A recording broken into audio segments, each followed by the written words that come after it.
তো একদম সেই শুকনো মোড়া ওই সেই মনে হয় তাই না? এই যে না সব শুকিয়ে করা তো। সেই রেন্টি গাছের মানে একদম দুর্বল কাঠ, এই যে অত অসার, এই যে পুরো সাদা হয়ে গেছে, অসার পুরাতন।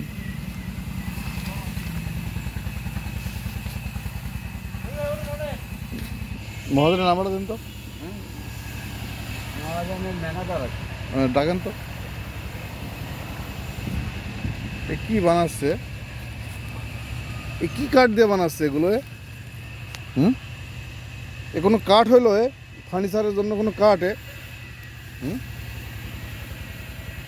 এ তো বেড়ার বেড়ার কাঠে, এতে সর্বোচ্চ বেড়া বানানো যাবে।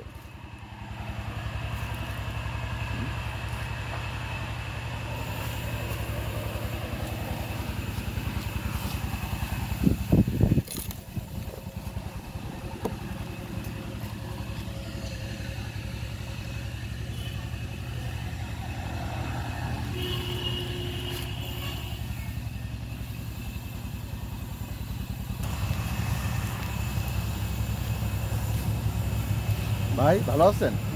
ঠিক আছে। আর আপনি কি দায়িত্বে আছেন স্যার? মানে বেঞ্চ যে বানাচ্ছে আমি তো ছোট ভাই, সে তো না, সে ঢাকায় গিয়েছে। কোন মাদ্রাসারে? এটা কোথায় যাবে তো আমি জানি না সঠিক। কি কাঠে? এই আপনার আছে রেন্টি কাঠ আছে আর মেহগুনি কাঠ আছে। মেগুনি কাঠ তো একটু দেখান তো। মেহগুনি কাঠ এই পায়ায় দিয়ে আছে, এই যে পায়াগুলো। এ সব তো অসার, সব তো অসার। কারো সার মিলেই বানানো সব। আপনি সার দেখান তো একটু, কোনটুক সার, আমি কাঠ চিনি। এই যে পায়া, এই যে পায়াগুলো কি ও তো লাল হয়ে গেছে, বৃষ্টি ভেজা, বৃষ্টিতে ভেজে লাল হয়ে গেছে। এখন যা আছে এই, ওইটা আমার সাথে কথা বলে আচ্ছা, লাভ নেই। আপনার ওই ভাইয়ের একটু শোনেন তো যে কোন মাদ্রাসার কাজ।